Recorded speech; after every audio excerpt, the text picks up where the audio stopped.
Oh, of course, and yours is trying to reboot. Oh, Lord, I thought I did that this morning when Yeah, I'm going to set that for 4 hours. Do you need this that has the meeting agenda?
Our sincere apologies. We will be right with you. We're having technical difficulties for those of you who can't hear us up here.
All right.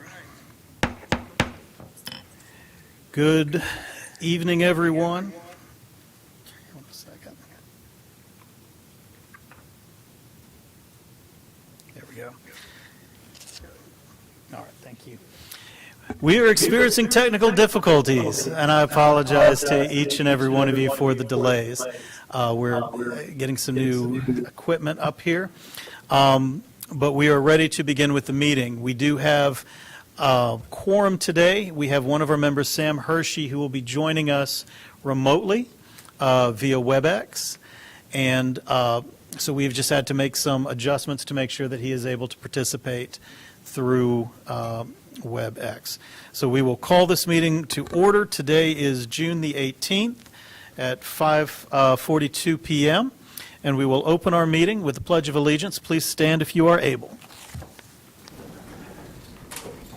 I pledge allegiance to the flag of the United States of America and to the republic for which it stands, one nation, under God, indivisible, with liberty and justice for all. Thank you, everyone. So we will begin our meeting tonight with comments by our Superintendent, Dr. Robert Taylor. Thank you, Mr. Chair, and I'd like to say, first of all, good evening to everyone. I'd like to start by congratulating 4 of our outstanding music educators on being recognized by the East Central District Bandmasters Association. Steve Cooney of Alston Ridge Middle School received the Award of Excellence. Avery Payne of Millbrook High School was named Band Director of the Year. And both Tanae Harrell of East Wake High School and Michael Mayer of Roseville High School received the Young Director Award of Excellence. Mr. Cooney, a National Board Certified teacher who has taught in our district since 2001, received the highest honor given by the association. It's based on a career of excellence in all areas of instrumental music education. Mr. Payne is in his 8th year of teaching and in his 6th year as Director of Bands at Millbrook. The Brand Director of the Year Award recognizes an individual who leads multiple accomplished bands and ensembles, who provide service to the Bandmasters Association and other professional music associations, and who creates original compositions or arrangements. So Ms. Harrell attended Wake County Public School System schools from kindergarten all the way through high school graduation. She says her experiences as a student motivated her to become an educator and give back to our district. She is also the first black woman to serve as band director at East Wake High School. And finally, Mr. Mayor has served as the director of bands at Roseville High School since 2022, and he was certainly there when I was welcomed by Roseville High School on my first day, and the band came out and welcomed me. I thought it was great.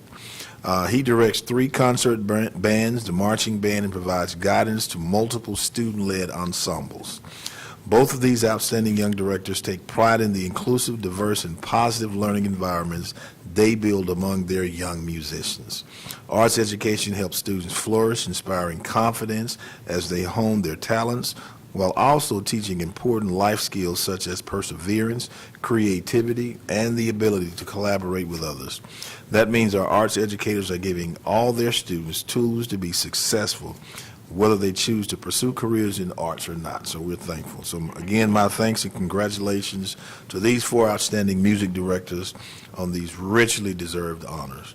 I next would like to commend 10 school principals in 4 central service divisions for their hard work this past year towards meeting our district's commitment to equity. Starting last spring, these educators participated in multiple full-day sessions that emphasize how classroom structure, school climate, and teaching practices contribute to improving student performance, reducing disproportionate discipline, and increasing student engagement. Each session included professional development, data analysis, and facilitated discussions. Led by our Office of Equity Affairs, the ultimate goal is to ensure every school and department has the foundational intensive skills needed to lead others in the equity work. The first cohort included principals from the following schools: Balcom Elementary, Carver Elementary, Green Magnet Elementary, Middle Creek Elementary, North Woods Elementary, Olds Elementary, East Cary Magnet Middle, Leesville Road Middle, Wake Forest Middle, and Garner Magnet High. The first cohort will be joined by 10 more principals and other central service leaders, including the superintendent's leadership team, who will take part in another year of professional learning. This group will make up our inaugural Equity Leadership Development Pathway. Our strategic plan compels us to eliminate disparities by race, ethnicity, gender, and socioeconomic status. The work of these equity leadership development teams is critical if we are to make meaningful progress. School leaders will learn research-based practical strategies for achieving more equitable outcomes, which will equip them to lead their employees in this effort. So in our school district, every student is expected to learn, grow, and succeed regardless of their background. And so again, I'm excited to see how the work of these equity leadership teams will help us move even closer to this goal of equity. And finally, this evening, I would like to take one last opportunity to congratulate the class of 2024. In my first year as your superintendent, I had the privilege of watching some 12,000 young people reach this important milestone, and it was absolutely wonderful. It's always a joy for educators to witness these important moments in the lives of our students and their families. They personify the driving goal of this school district, which is to graduate students ready for college, career, and more importantly, productive citizenship. So there are so many moments I will remember from these past few weeks. That includes 10 graduates from Project Search, a job training program for high school seniors with disabilities. And I can tell you that this probably stood out as one of the greatest graduations that we had. And it was one of the first programs that I engaged in my first month here. And so to see those students matriculate and see what it meant for those families was just absolutely wonderful. And I was so glad to be a part of that. As their proud families looked on, these students celebrated a year of learning essential job skills that have them ready for paid employment. I also got to take part in the graduation ceremony for the first ever graduating class for Willow Spring High School. How about that? I encourage you to explore these and other stories from the class of 2024, which can be found on our website and social media channels. I think you'll be inspired as I am by these bright, determined graduates. With that, one last time, let me say congratulations to the class of 2025, and I know we wish them their 2024. I can't read right here. I'm on to the next year. I'm moving. But with that, Mr. Chair, I'll turn it back to you. All right, thank you, Dr. Taylor. I don't know if you've ever had such an experience, Dr. Taylor, of attending that many graduations in one truncated week, but that was quite an experience, wasn't it? Graduations are always a great, joyous celebration. It was great that we could share it with so many families. It was great to see so many board members, as well as our county commissioners, legislators, and municipal officials all coming out to share in those. So I echo your congratulations to everyone. Happy Father's Day to everyone who celebrated this past weekend.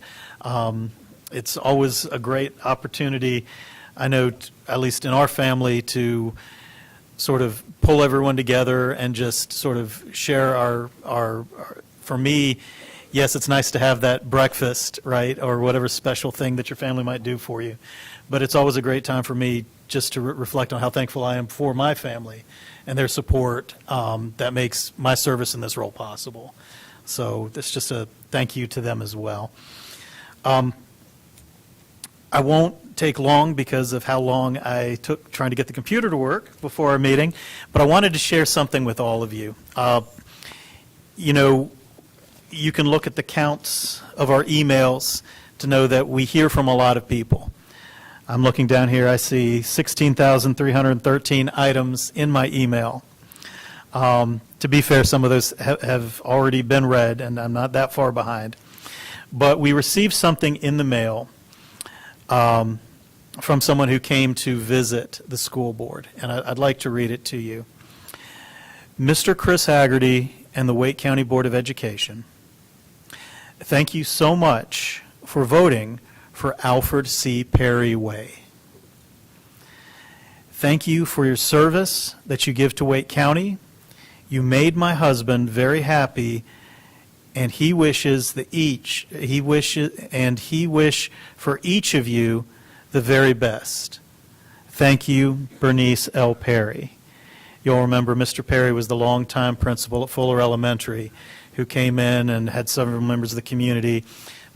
Principal Perry himself could not make it to our recognition, but Mrs. Perry and several of her friends and family members were here.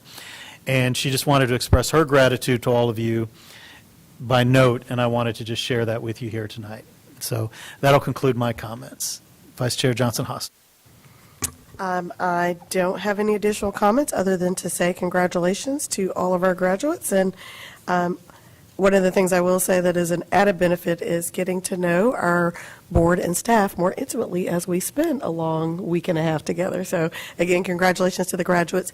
And as a one-year alumni of this school, also to the parents. I remember how it felt as a parent to have a graduate from Wake County Public Schools. So congratulations to the families, supporters who also got many of our young kids across that stage. So as I said, Mr. Hershey is joining us remotely by WebEx. So I will call on Mr. Hershey if he is available for public comment, or sorry, for board comment. I am available if you can hear me. We hear you, Mr. Hershey. I will be brief. I want to say, first, I just want to thank the Education Justice Alliance for having a meeting with a few of us about 10 days ago. We talked and really learned about the unevenness or the inconsistency of some of our tardy policies across the district. It was very informative. It was presented by students. So I appreciate them taking the time and highlighting this and bringing this certainly to my attention. I think we did have some staff there. I do hope that this is something that will be discussed amongst staff and whether it requires any kind of board policy or board action. So we do have some more consistency in these policies. From school to school, it was very enlightening. So I really thank them for that. I just want to congratulate all of our graduates. It was wonderful to be at the District 6 graduations. And then lastly, I'd just like to preemptively say do a congratulations or a happy Juneteenth, which is this week, tomorrow. And so that concludes my board comments. Thank you, Mr. Hershey. Dr. Ng. Good evening.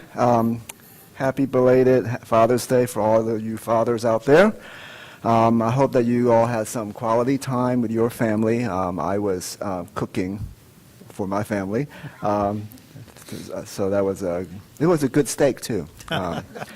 And we have finally wrapped up all the graduations, and it always amazes me how well run the whole project is. I mean, it is just like clockwork.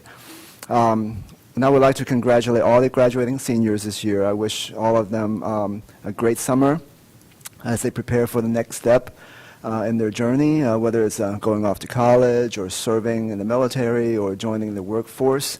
The future is bright, and you all have a part in playing in making this society a better place. And as Mr. Hershey said, tomorrow it's Juneteenth, and as someone who grew up in Houston, Texas, I was well aware of Juneteenth ever since I was a child. And because it was a big deal in Texas, long before it was a nationally recognized day. And since I'm kind of a little bit of a history buff, I looked it up a little bit.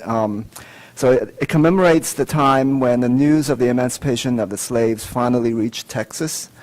The Emancipation Proclamation was actually delivered and signed on January 1st, 1863, by Republican President Abraham Lincoln at the height of the Civil War. The freeing of the slaves was one of the key objectives of the Lincoln administration, and it was the opposition to the expansion of slavery into the Western territories that formed the Republican Party from the former Whig parties in 1854. The actual emancipation of the slaves had to wait until the end of the war in the spring of 1865. And after that, the news had to travel to the old-fashioned way.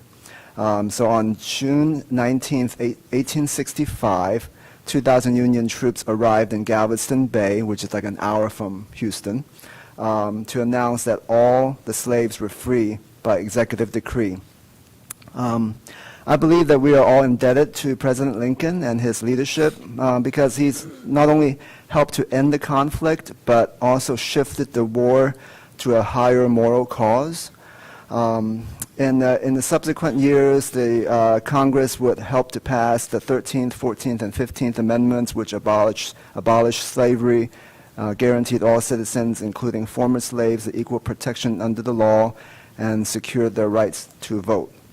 And as you all know, it was not hunky-dory after all that, because the struggle for acceptance and equality would continue for many years to come, even to today. I cannot pretend to know or understand what the struggle is like. I will rely on my fellow board members who can better articulate the experience. Nevertheless, when you look at the diverse makeup of this school board, it is pretty clear that we have come a long way from those days in Galveston, Texas. So Juneteenth is a time to remember that we should never give up hope for a better world, even in times of uncertainty. Thank you. Thank you, Dr. Ng. Ms. Edmonds. I don't really have any comments tonight. I mentioned the graduates last meeting, congratulating them up and down the grade levels. So for all of our children that are graduating from, K-5, going on to middle school, and then graduating from middle school, going on to high school, congratulations to you too. And of course, the class of 2024. Thanks. Thank you, Ms. Edmonds. Ms. Mahaffey. Thank you. I echo my congratulations to the class of 2024. And I want to wish our year-round schools well. It is EOG time for tracks 2, 3, and 4. And we'll wish them a happy clopening, which is something that really only happens in our Wake County schools as they prepare for the next school year. And I just want to take a moment to thank the Lufkin Road Middle School community, Principal Elizabeth Hanna, AP Lisa Adcock, former athletic director Rob Weinbrenner, the Cinders family, for the dedication of the Karen Cinders Memorial Gym 2 weeks ago on our last board meeting. And that's where I was in lieu of being here. And just many thanks to this board for approving the naming of that gym. It was impactful. 28 family members, including her parents, came from out of state to see this dedication, and it really is meaningful to them and to the community. So thank you all, and that's all. Thank you, Ms. Mahaffey. We'll come back around the table to Ms. Rice. Good evening, everybody. This is going to be quick. I want to congratulate all the seniors in the 31 high schools and staff that supported the graduates and their families of the class of 2024. I really enjoyed every graduation. Also, congratulations to Southeast Raleigh Magnet High School's counseling team and the Principal Harden on his leadership that earned them the RAMP certification. Since my colleagues have already spoken about Juneteenth tomorrow, I encourage those who are not aware of the meaning to please read up on it. Let us move our country to a more intentional level of freedom to equality. Your wellness thought for today is social wellness. This thought comes as many are concerned about social media well-being among youth. Practice acts of kindness and compassion today. Whether it's helping a friend in need, volunteering, or simple offering a smile to a stranger. Spread positivity and light wherever you go. #kindness matters. Thank you, Ms. Rice. And we will come back around to Mr. Swanson. Great. Thank you, Mr. Chair. I too want to say congratulations to the class of 2024 and to all the students and families. Hopefully you have a great, restful summer break. And I also want to thank the academics department and all those great folks who was camped out at the convention center with us. Make sure that we got there on time, that we were there. So major thanks to Ms. Delinda Carter, Ms. Crystal Reardon, yes, thank you. And Anna Jackson, thank you. I only know the first names, the last names always escape me, so thank you. Yes, thank you all for making it work, and have a great and restful summer, everyone. All right, thank you, everyone. That will conclude our board comment period. The next item on our agenda will be the approval of the meeting agenda, but before I entertain a motion, we do have some amendments we need to make to the published agenda. Thank you, Mr. Chair. I move that we move from consent to action the following policies, which are all first reading. Board Policy 1710-4021-7203, which is the prohibition of discrimination, harassment, and bullying. Board Policy 3410, testing and assessment. Board Policy 4316, student dress code. Board Policy 7340, employee dress and appearance. Board Policy 7550, employee absences due to inclement weather. Board Policy 751, employee absence for bona fide religious holidays. Board Policy 7575, leaves of absences without pay. Board Policy 7633, workers' compensation leave. And Board Policy 7634, episode of violence. Is there a second? Thanks. We have a second from Mr. Swanson. So before we adopt the agenda, again, remember Mr. Hershey is joining us remotely, so all votes tonight will be taken by a roll call vote. So our first vote is Vice Chair Johnson Hostler's motion to amend the agenda. All in favor of the motion to amend tonight's agenda as so stated will signify by saying aye, and we will go around the table. First is Mr. Hershey. Aye. Dr. Ng. Aye. Ms. Edmonds. Aye. Ms. Mahaffey. Aye. The chair votes aye. Vice Chair Johnson Hostler. Aye. Mr. Swanson. Aye. And Ms. Rice. Aye.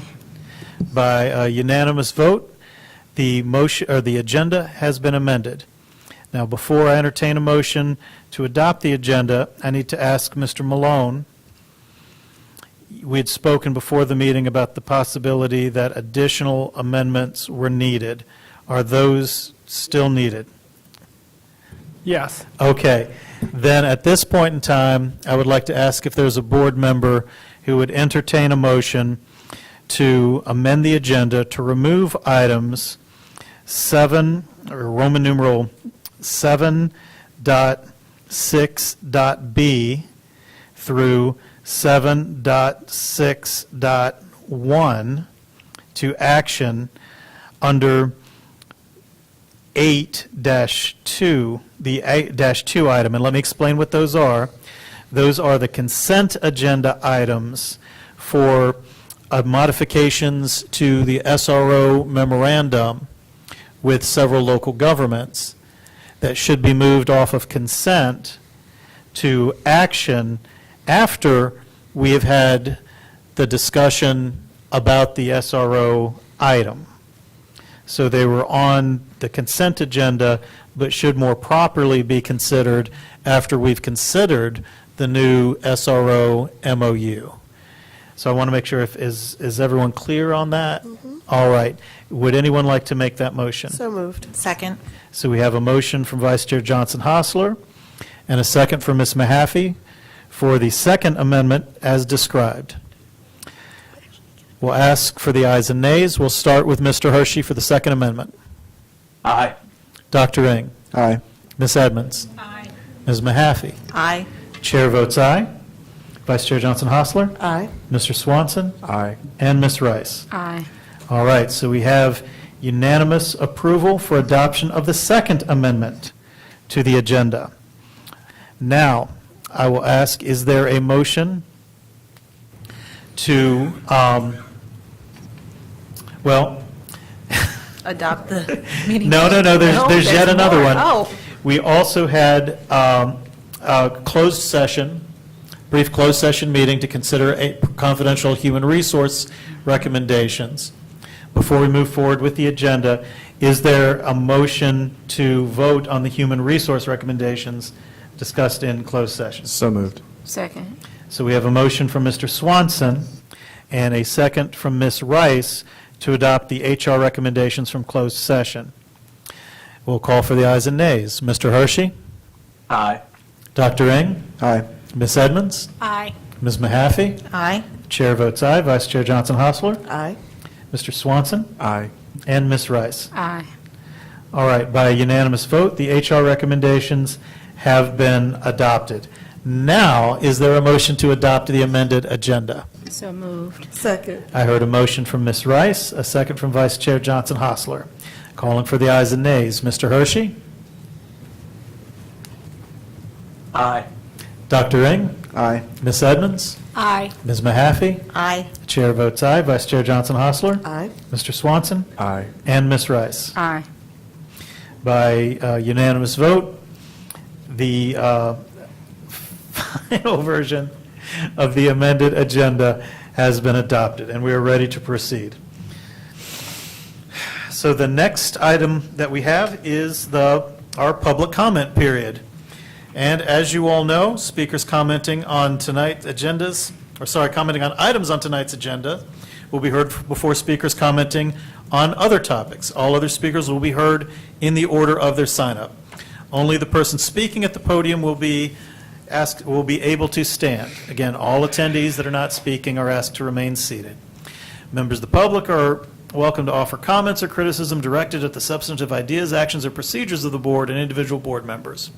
The laws and policies of North Carolina provide that issues or concerns involving individual personnel and individual student matters are confidential and therefore not appropriate for public comment settings. And these may be addressed through these concerns related to personnel issues or student matters may be addressed through applicable WCPSS policies, the grievance policy, or other applicable policies. So in the interest of maintaining civility and decorum, speakers are encouraged to address their comments to the board, those of us up here and Mr. Hershey off in the ether of the internet, and must refrain from personal attacks or insults directed at the board, individual board members, staff, or members of the general public, including other speakers who are joining you tonight. Any materials you wish to share with the board should be handed to the board attorney either before or after your comments. That's Mr. Malone there on the end. During public comment, you may speak for up to 3 minutes. Please note that your time begins once you begin speaking. You can adjust the mics to the appropriate height. When the green light begins, it will signal that your time has begun. The yellow light will light up, and you'll hear an audible tone when there are 30 seconds left in your time. When your speaking time is up, you'll see a red light and hear another audible tone. At that point, the next speaker will be called to the podium. Please respect the time limit and speak for no more than the 3 minutes. So our first speaker tonight on our public comment agenda is speaker speaking on an item on the agenda, Ms. Serena Johnson. Is Ms. Johnson here? All right. Good evening, Ms. Johnson.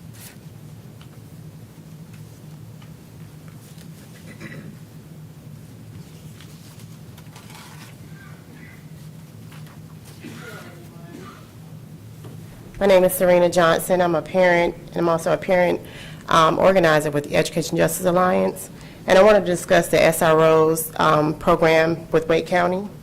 And just also give kudos to class of 2024, because my son also graduated this past Wednesday on the 13th.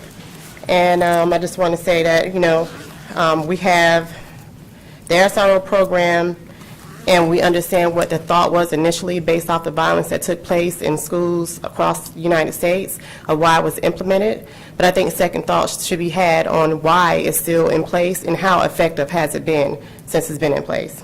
So I like to bring out some alternatives to it, like mediation, team mediation, counseling, and other programs to help combat issues within the school system that we can have that's more effective than SROs being in the schools. What studies have shown from ACLU is that black and brown students are more affected by a police officer or law enforcement being inside the school system. And those arrest rates are tremendous in comparison to their counterpart. So what are we really doing to make sure that safety is actually happening within the school system, not just for physical harm, for how can it affect students' life, from incidents that could easily be handled within the school system, from administration, through counseling, through mediation, versus someone having a charge as a youth. So that's something I want you to think about before you start implementing the MOU and everything that's going to be encompassed the MOU. Make sure we think about what alternatives are we offering to students. And I want to give a shout out to Hershey for acknowledging the youth making decisions and doing their campaign on tardiness and how we can have a uniform system on tardiness from our youth program as well.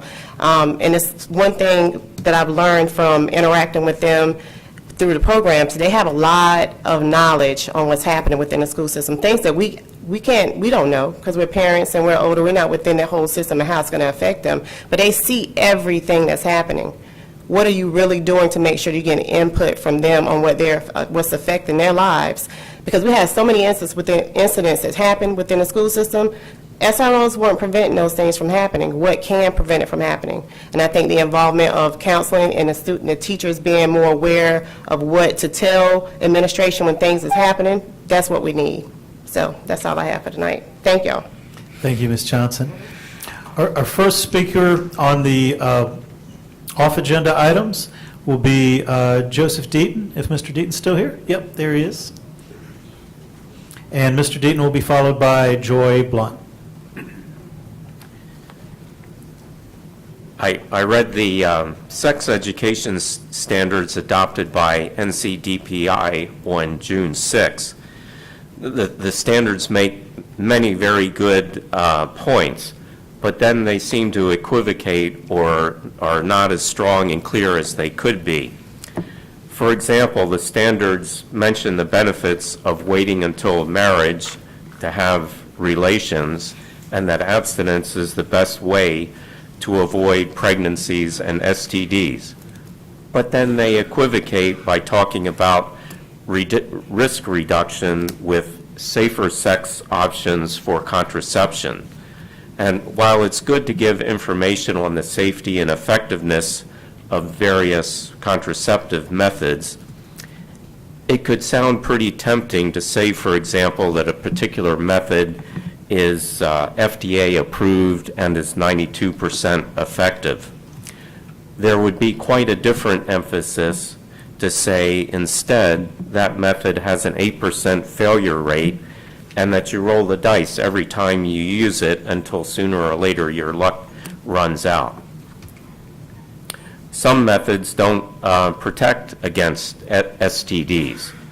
And there's nothing in the standards about the epidemiological data on STD infection rates among the youth population, even though that's required by General Statute 115C-8130. The standards importantly mention emotional consequences of sexual activity, but I'm not sure that captures just how devastating it is to be used sexually and then discarded. The standards call for analyzing harmful cultural messages in sexually explicit media, but there was no specific mention of pornography and its addictive and neurological effects, and how that is an impediment to forming long-term committed relationships and is the single most common cause of marriage breakups. The standards include state law on minimum age of consent, but then could undermine that by the way the concept of consent is discussed. I respectfully urge the board to ensure that these standards are applied with strong emphasis on abstaining from destructive sexual activity without equivocation, and ensure that those entrusted with teaching this material do so faithfully. Thank you. Thank you, Mr. Deaton. Our next speaker is Ms. Blunt, Joy Blunt, and Ms. Blunt will be followed by Stephanie Jensen. Good evening, Ms. Blunt. Hello, my name is Joy Blount, sorry. My family and I live in the Leesville Road School District and have been homeschooling our son Isaiah since he began the first grade. Although not our original plan, Isaiah has played baseball with the Leesville Road Middle School for the last 2 years in the Wake County Club Baseball League. We have all really enjoyed getting the experience and getting to know the families. So we contacted the principal of Leesville Road High School to begin the application process to be included at the tryout for the high school JV team. This application was from the NCHSAA website and listed specifically for homeschooled students, so we had assumed we fell into this category. However, we were very surprised when the principal responded that due to Wake County policy, we were not even allowed to submit the application. We are here today to determine how we can change the current policy that does not allow homeschool students to be included at tryouts for a sports team, not to be on the team, just to have the right to try out. And also, this is only homeschool, not charter or any other alternative. So if there is a funding concern, we, as almost all homeschool families, have always paid a fee for our children to play on a homeschooled sports team. So this would be a logical requirement of such policy. Even though we are full Wake County taxpayers, we still would not have Leesville Road High School incur any additional costs for Isaiah to play baseball. In addition, if liability is the concern, we would be happy to sign any liability waiver and accept all responsibilities for injury, as is also customary when playing a homeschool sport. As you are probably aware, the Tim Tebow law allowing homeschool students to play for their public schools has now been passed in over 30 states. So this was another reason that we did not realize that Isaiah was not be given an opportunity to play for his local high school. Studies of that law have shown that integrating students from different school cultures has been good both for the students and for the overall community. In conclusion, due to the above-mentioned solutions to funding and liability, we hope that this board will consider our recommendation and vote to change the policy to allow homeschoolers to be included to try out for the sports team at the appropriate districted high school. Thank you. Thank you, Ms. Blunt. Our next speaker is Stephanie Jensen, who will be followed by Kanesha Hunt. Good evening. Good evening. Good evening, Dr. Taylor, members of the school board and staff. I want to start by saying a big thank you to all of you for the work you do for our students and our community. In a district this large, there's always lots of things requiring attention and improvement, but your engagement and attendance to all of this, it really makes a difference, and it's seen in the community, so thank you. I'm here tonight as a concerned parent of a recently graduated senior of the class of 2024. Yes, to talk to you about graduation ceremony and rehearsal policies across the district. My son and our family had scheduling challenges that led to the need to miss graduation rehearsal to attend college orientation. We reached out immediately to see if we could make alternate arrangements for missing this mandatory rehearsal, and we were told an emphatic no. He must reschedule if he wished to participate in the actual graduation ceremony. While our personal situation was ultimately resolved through escalation, the 6 weeks spent trying to get a resolution led me to seek counsel and to consider what policies WCPSS has in place to address these issues. So what district-wide policies or guardrails are in place? The reality is very few. What I learned is that when it comes to graduation rehearsal approaches, as an example, schools are all over the map, from strict, mandatory with absolutely no exceptions, like our school, to not even having a rehearsal, and a range all in between. In the end, it is largely left to principal discretion. On the surface, this does not sound like a huge issue, until you realize that all principals do not approach these matters in a consistent way. You might say, so what? But imagine it is your child who is staring down potentially being banned from participating in one of the biggest rites of passage, simply because they had the bad luck of getting districted to one school versus the other down the road. Does this seem fair? I think not. Furthermore, does this seem equitable? I reviewed Wake County's equity policy, and it talks about applying an equity lens. My son's mandatory graduation rehearsal was held in downtown Raleigh. We're in Willow Spring, at 2:30 in the middle of the week after the school year ended, with no transportation provided. This timing and location made it very difficult for many families where access to transportation may not be a given, may not be available, and where parents and children may not have the option to miss work for a variety of reasons. The bottom line is that through the equity lens, This has the potential to impact the less advantaged in our school community the most. In summary, I'm here today to ask the board and administration to launch a review of graduation ceremony and rehearsal guidelines to ensure consistency and equitability. Some suggestions from my side include aligning exception policies for graduation rehearsal to current absence policies, ensure that rehearsals are accessible for all, preferably on school site during school hours, and if the rehearsal has to be in an off-site venue, all efforts should be made to ensure it's accessible to all. Thank you, Ms. Jensen.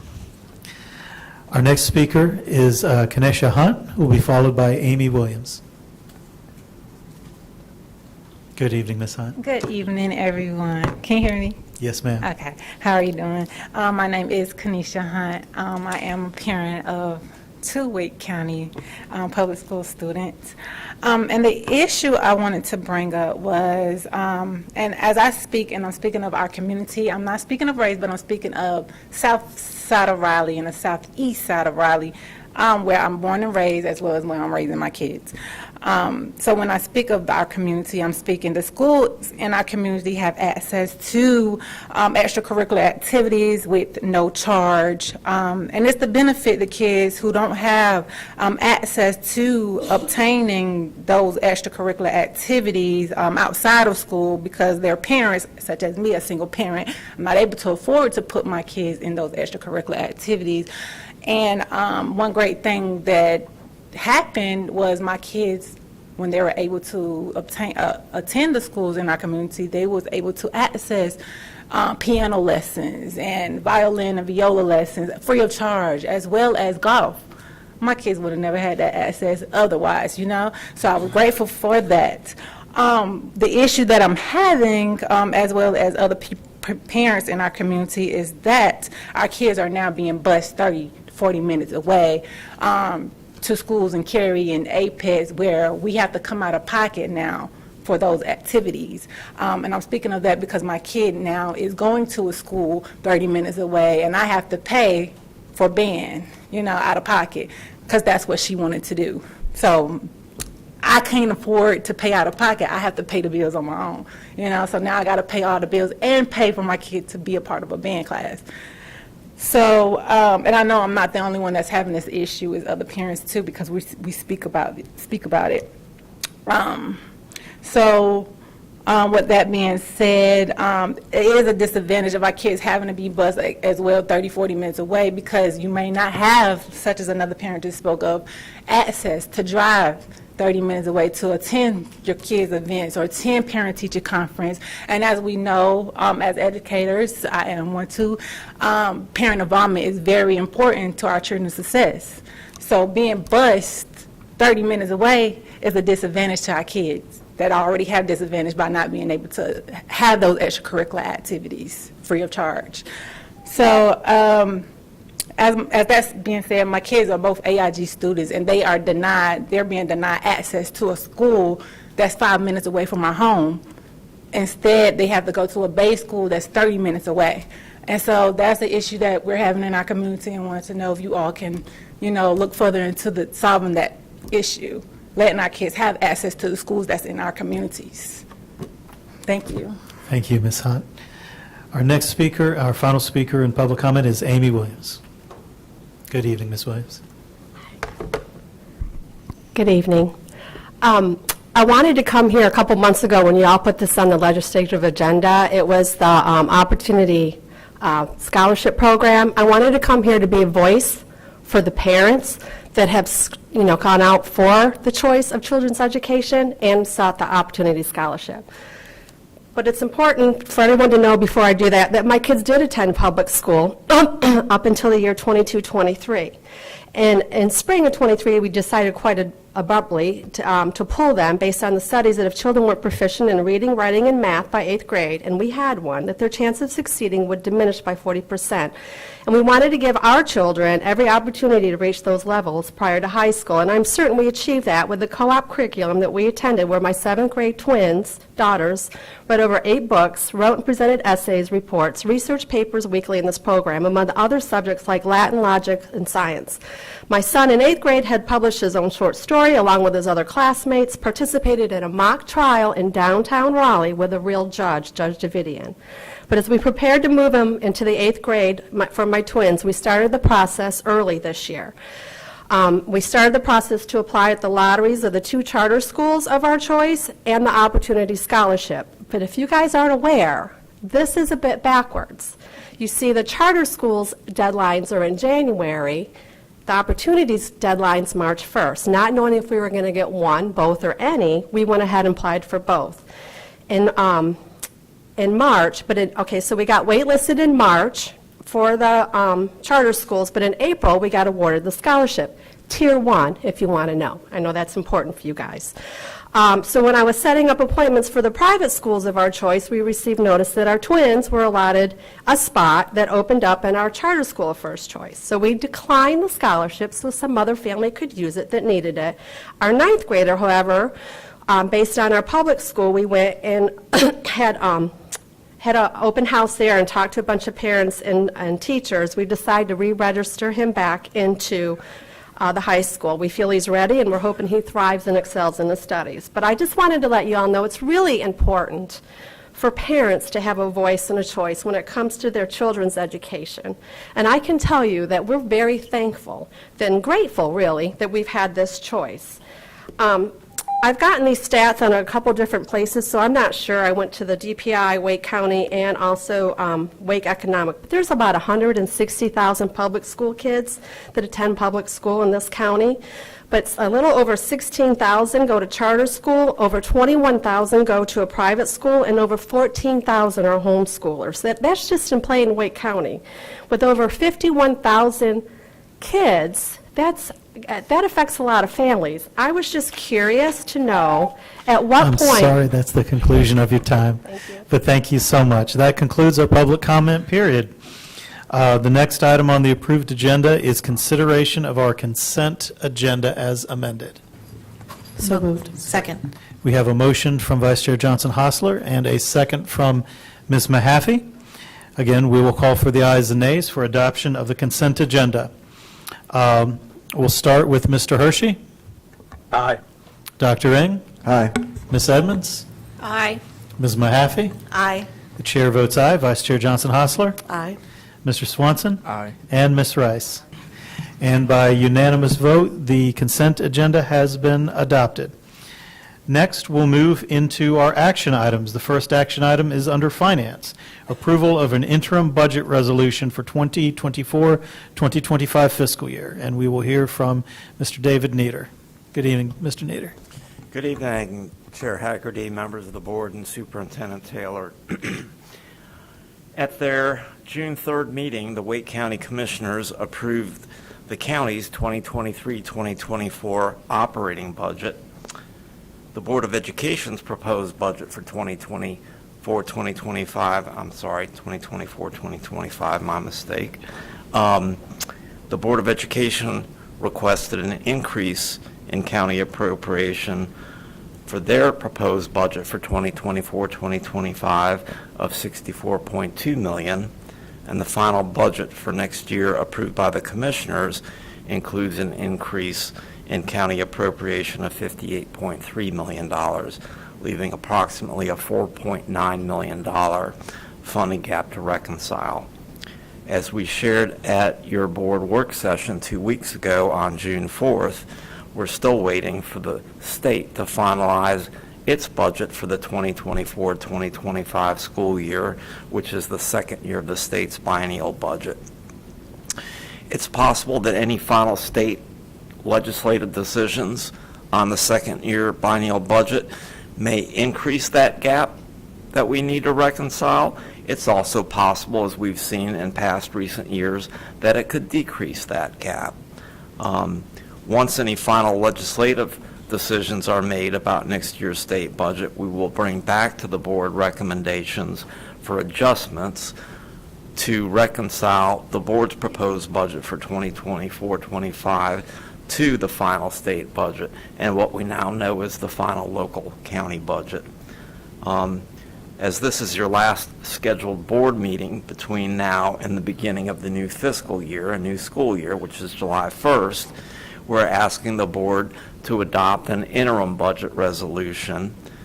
The interim budget resolution will allow the district to continue to operate and pay salaries and what are deemed to be ordinary expenses effective July 1st, and subsequently bring to the board recommended adjustments to balance the board's proposed budget for next year to funding available for 2024-25. Be glad to answer any questions, and I now would request the board's consideration of approval of an interim budget resolution for 2024-2025. Thank you, Mr. Nieder. So to begin, is there, let's start with a motion, and then we can discuss the motion depending on how folks want to go. Is there a motion at this time from the board? So moved. We have a motion from Ms. Rice for adoption of the interim budget. Second. We have a second from Vice Chair Johnson-Hostler. Thank you. Is there any discussion or any questions for Mr. Nieder? All right, Mr. Nieder, again, thank you. You've explained the process to us in the work session, I think, fairly well, and then in the materials that you sent to us prior to the meeting. If there are no questions at this point, we'll move into a direct vote on the interim budget. We'll start, Mr. Hershey. Aye. Dr. Ing. Aye. Ms. Edmonds. Aye. Ms. Mahaffey. Aye. The chair votes aye. Vice Chair Johnson-Hostler. Aye. Mr. Swanson. Aye. And Ms. Rice. Aye. All right, by unanimous vote, the interim budget resolution has been adopted. Thank you, Mr. Nieder. Thank you. The next item on our action agenda is the School Resource Officer Memorandum of Understanding. Welcome, Mr. Scott. Thank you.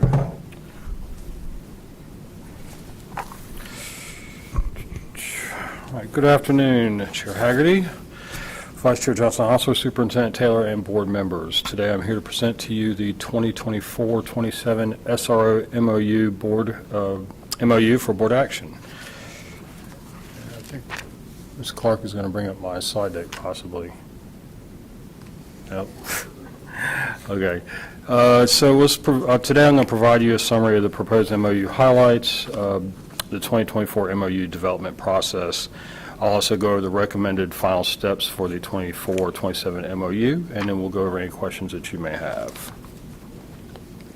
So just a few highlights quickly for the MOU. Current MOU and the proposed 2024 MOU. This will continue the expansion of the SRO guidance session and SRO summit. In our last MOU, we moved the SRO guidance session and summit, which are our annual training opportunities for our administrators and for our SROs, from a half day to a full day. We're going to continue that. So we have one upcoming actually this August, and that's going to be a full 8-hour day. It clearly defines SRO roles and responsibilities. If you look at Article 3, it provides some very specific definitions of student misconduct, where the SRO intervention is appropriate and where it is not. That, again, is something we brought over from the last MOU that talked a lot about the student discipline manual that they had not gotten before. Better outlines law enforcement actions and safety interventions. Again, we're defining violations of law versus student misconduct, which is better handled by school administrators. To talk a little bit about the MOU development process, it's going to go into play July 1st of 2024. This one will be for a 3-year term versus the last one that we did, which was a 2-year term. It's going to involve all the same 11 law enforcement agencies of the current MOU. It received input from the board. We discussed that in one of your work sessions in December of 2023, as you may recall. Tharrington Smith assisted with those negotiations. I'm not sure if my partner in crime, Mara O'Keefe, is in here, but she was heavily involved in what we did this time around, as well last time. Law enforcement agencies were engaged in the process. The Office of Security leadership team met with every agency early in the process to go over that the MOU was coming up this year, and they were given the opportunity to provide input along the way. Next steps for the MOU, and actually the final steps, will be to adopt the proposed 2024 MOU, and if it's approved, we'll begin the routing process for signatures. And I'll be happy to take any questions at this time. Thank you, Mr. Scott. Do we have questions from the board at this time? Ms. Evans? Just for the public that might be watching, we did have input on this in a work session. I feel like it's been several meetings ago, but the board did have input, and Mr. Scott, you and your department were really, I really appreciate you hearing us out and taking some of those suggestions and putting them in this new updated version. So thank you, and I look forward to supporting it. Thank you. Thank you, Ms. Edmonds. Other comments, other questions? All right, at this point, I'd entertain a motion. Second. We have a motion from Mr. Swanson and a second from Ms. Mahaffey. Again, I know this is something that we put in a lot of work a year ago, and then this is a renewal of that agreement from the one-year term. So if there are no other questions or no other discussion, then I'll move to a vote. We'll start with Mr. Hershey. Aye. Dr. Ing? Aye. Ms. Edmonds? Aye. Ms. Mahaffey? Aye. The chair votes aye. Vice Chair Johnson-Hostler? Aye. Mr. Swanson? Aye. And Ms. Rice? Nay. All right, by a vote of 7-1, if I have that right. Again, Ms. Caulfield being absent with 8 members, 7-1. The motion passes. Thank you, Mr. Scott. Thank you. Now, before you go away, we have several items that were moved from our consent agenda to action, all related to agreements with municipalities. What I'd like to ask the board to do is to consider adopting all of these through one vote. It's basically the same terms, but with multiple municipalities. Correct. Is there anything you or Dr. Robinson would like to say to address the those action items? I'll let you consult with counsel. So if you need to read them out, you can. Okay.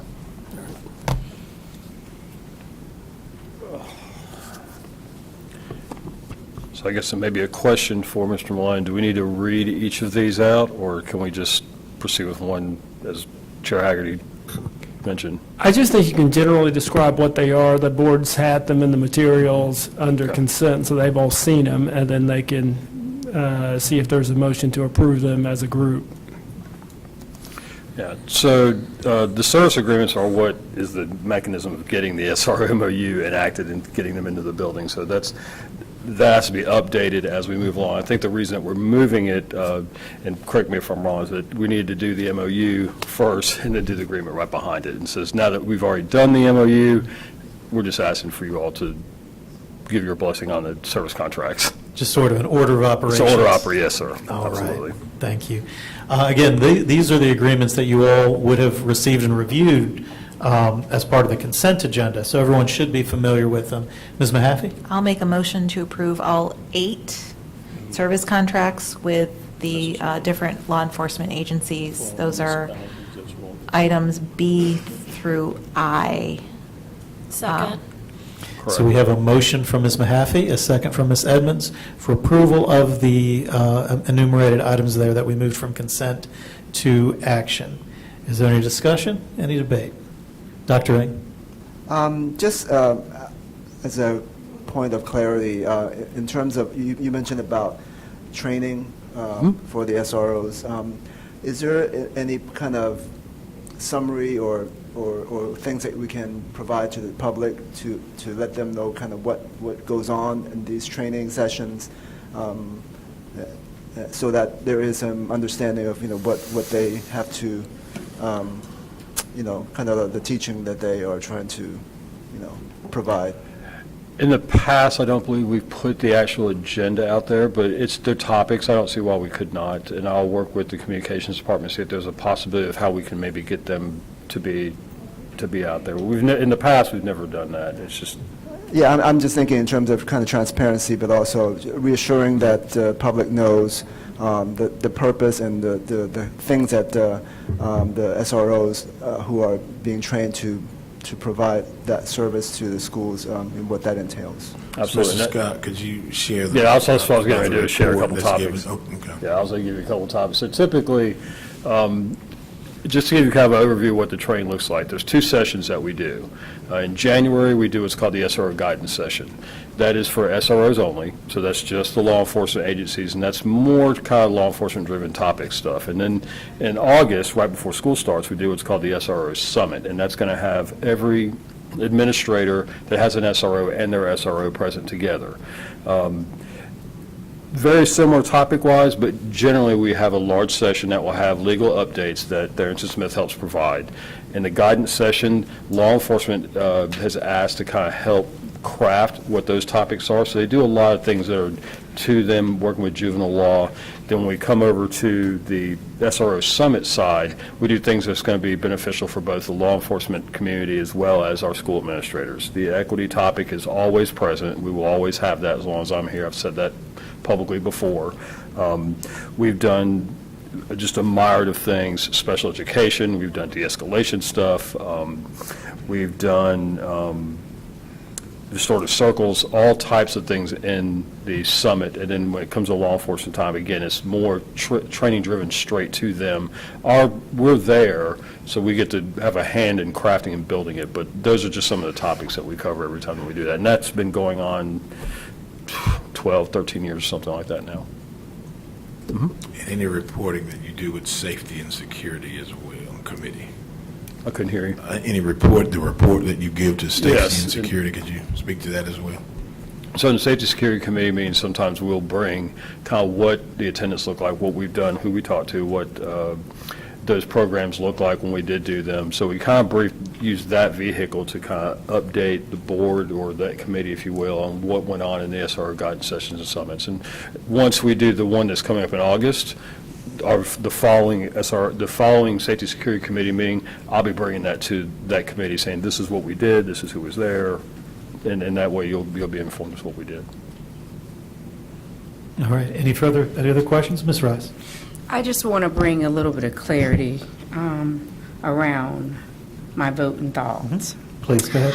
I've been doing this work for a very, very long time, and when this SRO piece was implemented many years ago, I'm very appreciative of the work that has been done and the conversations that we've had and the changing of what we've done around putting things in our MOU. But here's the challenge that I have. One, the fact of the question that Dr. Ning had to ask, and the fact that we're just not there yet where it's just fluent of the outcomes of utilizing our SROs. What I want to see is more outcomes that we're actually seeing versus a lot of conversations that we're having. By professional trade, I communicate and work with the professionals who train our officers in de-escalation techniques, okay? The challenge that I have is that I prefer to see more action than we're seeing conversations. I prefer us to look at more outcomes than a lot of talk that we're having. And what I prefer to see is to actually see techniques that are used through de-escalation training be more increased and be more include more training with our SR officers. We've seen situations that have happened within our schools and within our districts, and we want safety. We're all for safety. We all need safety. But let us look through a different lens of how we're achieving our safety. And then when we look at the data that we've seen over the years, who are they protecting? I have my own lived experiences of being in the district as a parent for 30 years, right? And watching how our SROs integrate with our schools and our children and what needs to happen. While I am for security, I need a different level of security than what we're seeing. And while I understand what we've done for over 12 to 13 years, we're seeing the same outcomes. And what I want to see is a better level of training so that when our superintendent asks a question, it should be kind of fluid. It should be an understanding that our team should be able to share, these are the outcomes we're seeing, this is what we understand better, and versus it being directed. If we want to stay in a governance place and out of the weeds, then we need to see the people cutting the weeds the way that they need to be, and not targeted toward my black and brown BIPOC families when they're working within this SRO. So one of the things for me with this, I will continue to always vote no for SROs until we see a real place of effectiveness for them for all students in Wake County. Not a particular set of students until our administration better understands how to engage with our SRO officers. Thank you for the language change. That's great. But what we need is action, because unfortunately, our children that are in this system who look like me, my BIPOC families, they need to see a different outcome than what we're seeing, and I refuse to sit here around the table and say, very good, that's great, that's nice, and continue to do the same thing for another 12 to 13 years. And so unless we're going to see some real change around this MOU and making sure that even our officers are not engaging with our young ladies or young men in inappropriate ways, then I will continue to vote no. And so that's the reason why I'll say no for everything tonight. All right, thank you, Ms. Rice. Any other discussion? Dr. Ng? Yeah, and that was kind of the reason I asked that question. I just wanted to know, kind of for transparency's sake, what actually is being, education-wise, what they're actually doing. So I would love to see the results, too. Thank you. All right, thank you. Dr. Taylor? Thank you, Mr. Chair. One of the things I'll say is that if we haven't done a good job in sharing that kind of data, that is something that we will commit to. Being new to the district, I have not reviewed the last report that was done last spring. I will look at that. What I can tell you is that that kind of outcome is absolutely critical to what we want SROs to be able to do. It really is not about security and making sure that a building has a person who has a gun and a badge. I can tell you that having seen SROs from the mid-90s up until where we are now, it is completely different. SROs engage in a tremendous amount of training, and hearing what you said lets me know that we'll continue the work to make sure that the entire public knows that kind of work that takes place, that is the majority of what an SRO hopefully does in a school, and not what we call that physical police action, breaking up fights and things of that nature. And so that means we've got to do a better job in making sure that the public knows how they engage with students, because that is normally what I see. It is vastly different from what we did 30 years ago. But I've taken what you said and we'll take that into account and make sure that we continually work towards those kinds of goals so people will know exactly what the SROs are doing. Thank you, Dr. Taylor. All right. All those in favor will go and conduct the vote. We will conduct the vote by roll call. As Ms. Mahaffey stated, we'll be voting on all of the agenda items as one batch. So there will be one vote for all of the items that were removed from consent. All right? Mr. Hershey? Aye. Dr. Ng? Aye. Ms. Edmonds? Aye. Ms. Mahaffey? Aye. The chair votes aye. Vice Chair Johnson-Hostler? Aye. And Mr. Swanson? Aye. And Ms. Rice? Nay.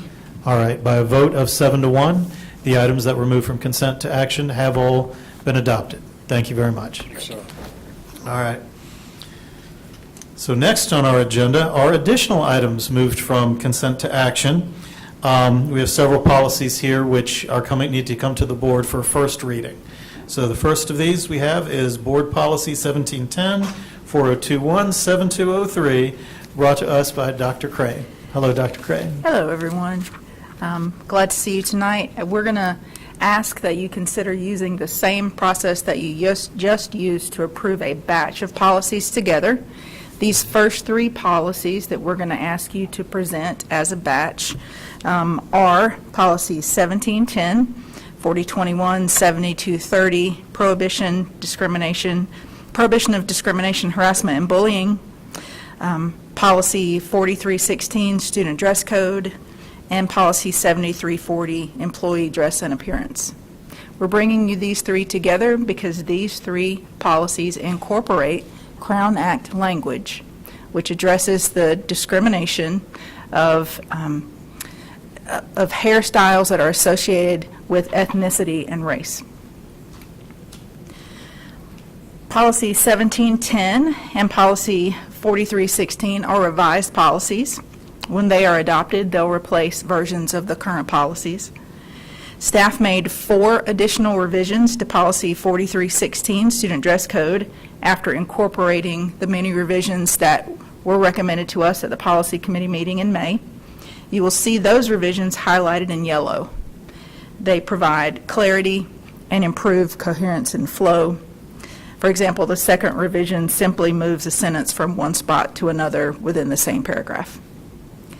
Policy 7340, Employee Dress and Appearance, is a new policy and was developed by the North Carolina School Boards Association as part of their Policies to Lead the Schools manual.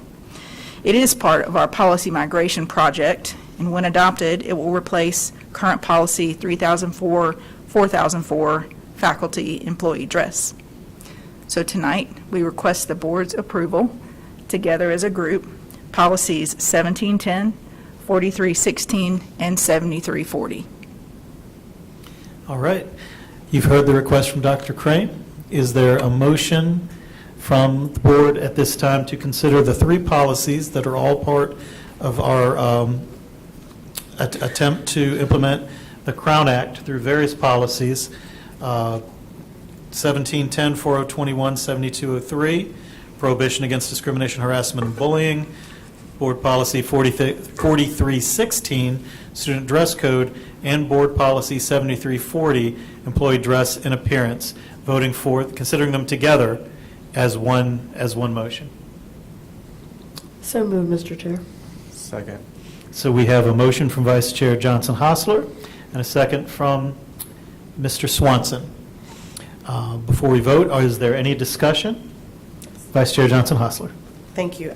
First, thank you to all board members, everyone actively engaged in this conversation, and we're in full support, no matter how many rewrites we had to get there. I certainly appreciate your patience and the need for our attention to detail to fully embrace the Crown Act and not parcel apart and diminish the role and purpose of the Crown Act. And so, again, especially because we didn't have, which we usually ask for data, what we understood, and thank you for all the people who sent me multitude of emails and caught me outside the door to say thank you because we didn't report it because it wasn't a policy to protect us from hair discrimination. And so again, it's, for me, I feel grateful that you all supported and understood that our anecdotes were real and necessary to move forward these 2 policies. So thank you, and thank you, Madam Chair, Policy Chair, for being patient and kind as we move through many, many small changes to get to where we are. Thank you, Mr. Chair. Thank you, Vice Chair Johnson-Hostler. Other comments? Any other comments from the board? I just wanted to say this was the work that Ms. Johnson-Hostler wanted to do when she was policy chair, but there was just some legislative hurdles that got in the way. Thank you, Ms. Mahaffey. Ms. Rice. I just want to say I'm very proud of Ms. Johnston-Hostler for being steadfast beyond those challenges and making this a reality that we can rock our natural hair. Thank you, Ms. Rice. Other comments? Mr. Swanson? I just want to say thank you as well, and thank you to Dr. Crane and your staff and Dr. Robson for the details and making sure that we got this language correct. And you know, this is a historic first where students can actually embrace their hairstyles without feeling discriminated against or not feeling as if they are viewed upon as less than. And even our staff can rock their locks or however they choose with pride. So thank you. Thank you, Mr. Swanson. Any other comments from the board? All right, if not, Vice Chair Johnson-Hostler has a motion that is pending. It has been properly moved and seconded. We will go for the ayes and nays. I'm going to switch up the order this time a little bit. Vice Chair Johnson-Hostler? Aye. Mr. Swanson? Aye. Ms. Rice? Aye. Mr. Hershey? Aye. Dr. Ng? Aye. Ms. Edmonds? Aye. Ms. Mahaffey? Aye. And the chair votes aye. It's by unanimous 8-0 vote. All three policies have been adopted on first reading, and we'll go to second reading. Thank you, Dr. Crane. You're welcome. Thank you. All right, so we do have additional policies in our Policy Palooza tonight. Next up will be Policy 3410. I think I saw Ms. Honeycutt and Mr. Cook.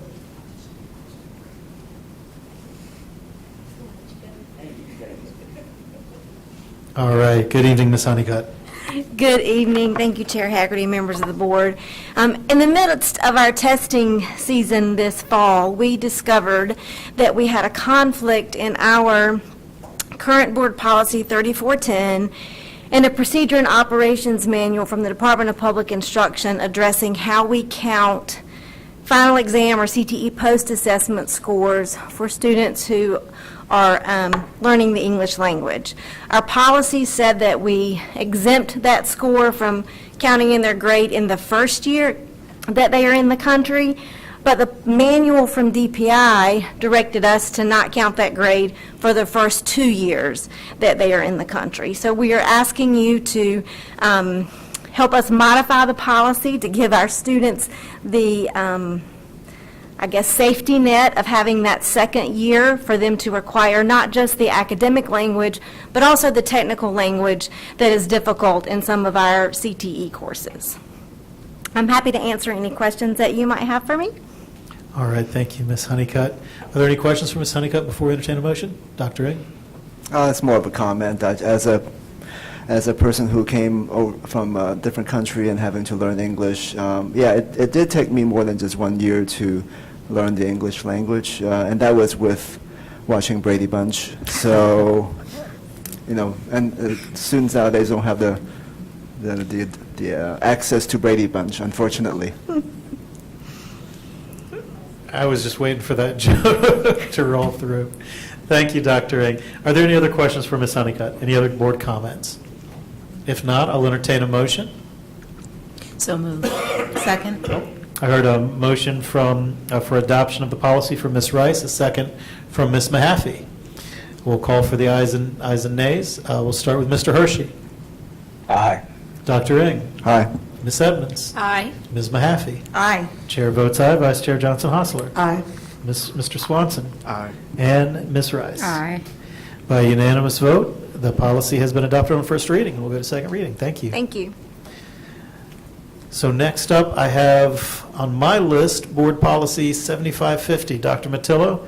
And Dr. Matillo, I don't know if you'll be supported by Dr. Crane. And then I would ask, do we want to look at these individually, or should these be batched as well? There are 5 more HR policies to go. I mean, if you would like to consider them all as a group, we can certainly do that. Well, why don't you start, and then if it's something that the board wants to dive into any one individually, we can. But if there are no questions about any of them, perhaps we'll consider them as a group. Okay, sounds great. So first policy is 7550, absences due to inclement weather. Bringing that for first reading. As explained in the May Policy Committee meeting, it is a new policy based on the DPI Benefits Manual and the School Boards Association Model Policy. There were no changes from the discussion and agreed upon language during the Policy Committee, so I can move to the next one unless there are any questions. Any questions? All right, please proceed. Okay. So the next one is Policy 7551, absences for bona fide religious holidays. Again, bringing that for first reading. It is a new policy based on the DPI Benefits Manual. However, we have expanded on relevant information that the Benefits Manual had just to provide our employees with different options they have to celebrate their religious holidays. That might include use of accrued leave, the make-up time up to 2 days, as well as non-paid leave.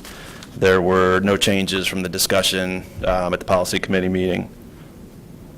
So I can move on unless there are any questions on that. Any questions? All right. Next one is Policy 7575, leave of absence without pay. Again, this is a new Wake County policy based on School Board Association Model Policy 7510. Once adopted, it would replace Policy 3800, 4800, Section 9.6 in the old manual. Didn't have any changes to this either. We did, I'm sorry. we're trying to go through and change some of our his's and hers to employees. So there was a section, Section A, where we changed his or her to the employee, and that's highlighted in yellow in your materials. That was the only change from the policy committee. All right, thank you, Dr. Matillo. Any questions? All right. Okay. Moving on to workers' compensation for first reading. It's based on the DPI Benefits Manual 9.2 as well as Board Policy 3800, Section 9.2. Once adopted, this would replace that section of the old policy. Did want to just remind the board, in the May Policy Committee meeting, we recommended changing the location of the policy from 7500 leave to 7633 in the benefits section to correlate with existing and related North Carolina School Board policy. The board does approve that. We would propose correcting policy 7510 in a later policy committee meeting because it does reference the older policy number. And those were, no changes, but that was the agreed upon language at the policy committee. Any questions? All right. Okay.